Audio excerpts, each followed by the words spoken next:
नमस्कार साथियों, मेरा नाम शिवांक यादव है। आप देखना शुरू कर चुके हैं धर्मस्य मूलम अर्थः। पिछले 2 प्रकरणों में आपने यह देखा था कि किस तरह अमेरिका एक एक करके सारे देशों को निशाना बना रहा था। पहले ईरान, फिर ग्वाटेमाला, उसके बाद चिले, उसके बाद इक्वाडोर और फिर 1981 में पनामा देश। आज के एपिसोड में आप यह देखेंगे कि अमेरिका सिर्फ पनामा तक ही नहीं रुका, बल्कि उसने अपना अगला निशाना वेनेजुएला को बनाया। तो चलिए शुरुआत करते हैं 17वें एपिसोड की।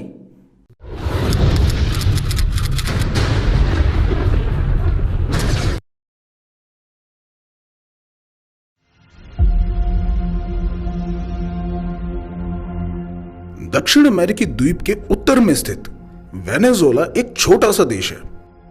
2 करोड़ 88 लाख आबादी वाले इस देश में आज से लगभग 23 साल पहले यानी कि 1998 में इलेक्शन हुए और इलेक्शन में राष्ट्रपति पद के एक उम्मीदवार थे ह्यूगो चेवेज। अपने भाषणों में चेवेज ने यह स्पष्ट कर दिया था कि वो वेनेजुएला के तेल को वेनेजुएला के लोगों को ही इस्तेमाल करने को देंगे। उनके इसी वादे की वजह से चेवेज इलेक्शन में जीत गए। चेवेज जैसा एक देशभक्त राष्ट्रपति जो कि अपने देश के लोगों के बारे में सोचता है, न कि विदेशी कंपनियों के बारे में, अमेरिका की आंख में तो खटकना ही था। इसीलिए CIA की मदद से साल 2002 में वेनेजुएला में एक तख्ता पलट कराने की कोशिश की गई। इस तख्ता पलट के लिए वेनेजुएला की विपक्षी पार्टियां, मीडिया और यहां तक कि सेना में से भी कुछ लोगों को षड्यंत्र में शामिल कर दिया गया। इन सभी तैयारियों के बाद फिर वो दिन आया जिस दिन इस पूरे षड्यंत्र को अंजाम देना था। विपक्ष ने कुछ हजार लोगों को चेवेज का विरोध करने के लिए, प्रदर्शन करने के लिए भेज दिया। इन प्रदर्शन करते लोगों को मीडिया ने इस तरह से दिखाया कि पूरा देश ही चेवेज का विरोध करने जमीन पर उतर आया है।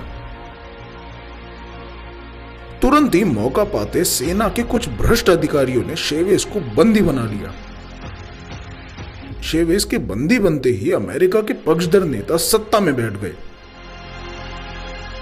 और कुछ देर के अंदर ही यह नेता चेवेज को अमेरिका के हाथों में सौंपने का मन बना चुके थे। अमेरिका में चेवेज के साथ कैसा सुलूक होता यह कोई नहीं जानता। या तो उन्हें हमेशा के लिए अमेरिका की किसी जेल में डाल दिया जाता या फिर मरवा दिया जाता। चेवेज को अपना अंत नजदीक दिखाई देने लगा था, लेकिन अचानक से चेवेज के लाखों समर्थक सड़कों पर आ गए और राष्ट्रपति भवन को चारों तरफ से घेर लिया।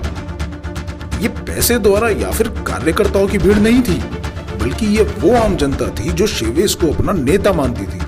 इस असली भीड़ को देखकर राष्ट्रपति भवन में बैठे अमेरिका के पक्षधर भाग गए और भीड़ ने अंदर घुसकर अपने राष्ट्रपति ह्यूगो चेवेज को छुड़ा लिया। लोगों की ताकत के सामने अमेरिका भी नहीं टिक पाया और चेवेज इस षड्यंत्र से बच गए।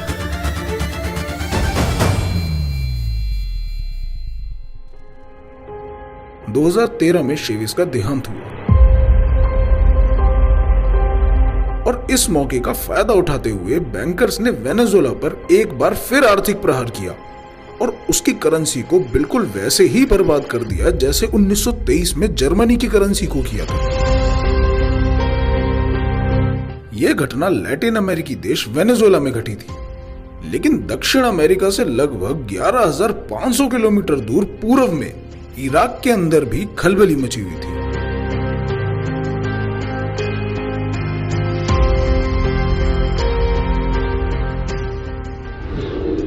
वेनेजुएला की घटना के 3 साल बाद 2005 में सद्दाम हुसैन के साथ इराक में जो कुछ हुआ वो आप सब लोगों ने अपने टेलीविजन पर जरूर देखा होगा।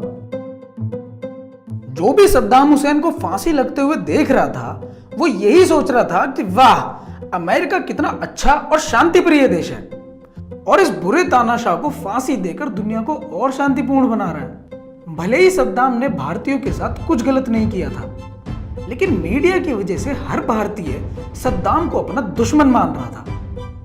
किसी के दिमाग में यह सवाल नहीं आया कि सुदूर पश्चिम के देश अमेरिका को अपने देश से 11,000 किलोमीटर दूर पूर्व में इराक से अचानक से खतरा कैसे महसूस होने लगा।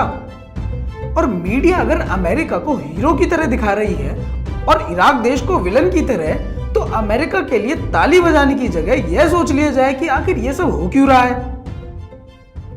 मुझे पूरा विश्वास है कि आपने इस बारे में कभी नहीं सोचा होगा।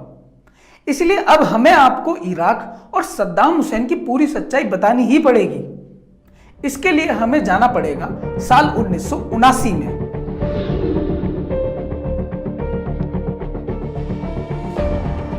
ईरान में अमेरिका की कठपुतली रजा पहलवी के खिलाफ क्रांति चल रही थी। रुहुल्लाह खुमैनी के नेतृत्व में पूरा ईरान एक साथ आ गया था। अमेरिका के हाथ से यह स्थिति निकलती जा रही थी। जब अमेरिका ईरान में कुछ ना कर पाने की स्थिति में था, उसने ईरान के पड़ोसी देश इराक पर अपना ध्यान लगाया और अपने ही एक CIA एजेंट सद्दाम हुसैन को इराक का राष्ट्रपति बनवा दिया, ताकि ईरान में जन्म ले रही क्रांति को युद्ध से दबा दिया जाए। 1979 के दिसंबर में रुहुल्लाह खुमैनी ईरान के शासक बन गए और उसके लगभग एक साल बाद 1980 में इराक ने ईरान से युद्ध छेड़ दिया। यह युद्ध 8 साल तक चला। सत्ता में आने के कुछ सालों तक तो सद्दाम अमेरिका के एक एजेंट की ही तरह काम कर रहा था, लेकिन कुछ समय बाद सद्दाम का मन बदल गया और धीरे धीरे उसने अमेरिका के लिए काम करना बंद कर दिया।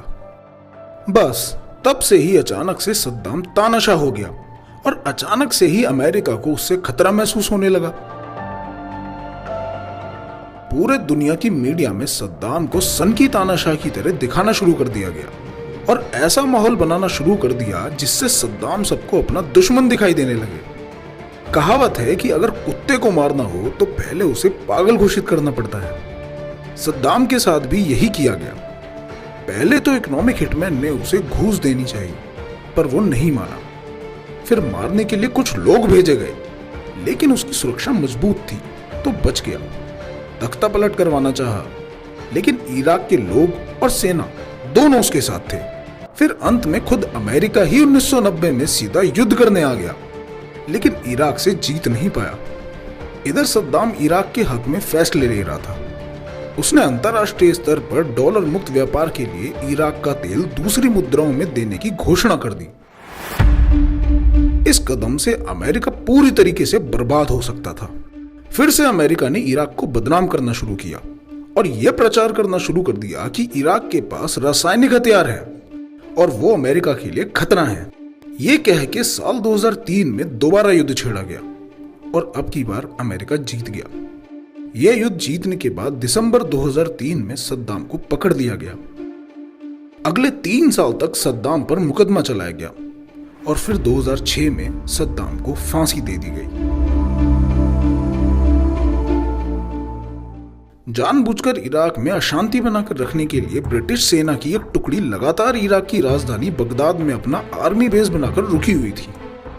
युद्ध चलता रहे, इसीलिए एजेंटों की मदद से दोनों तरफ आर्थिक सहायता की जाती है। 19 दिसंबर 2005 को ब्रिटिश स्पेशल एयर सर्विस के 2 खुफिया सिपाहियों ने अरब लोगों की पोशाक पहनकर इराक के बसरा शहर में आम लोगों पर गोलियां चलाना शुरू कर दिया।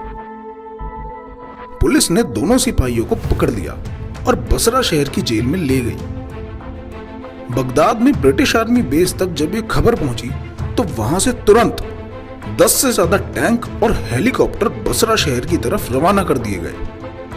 इन टैंकों और हेलीकॉप्टर ने बसरा जेल को चारों तरफ से घेर लिया। टैंकों से जेल की दीवारें तोड़कर दोनों कैदियों को छुड़ा कर ले गए। वहां के आम लोग इस कार्रवाई का विरोध करने के लिए जेल पर भी पहुंच गए थे, लेकिन सेना के टैंक और हेलीकॉप्टरों के सामने उनकी एक ना चली।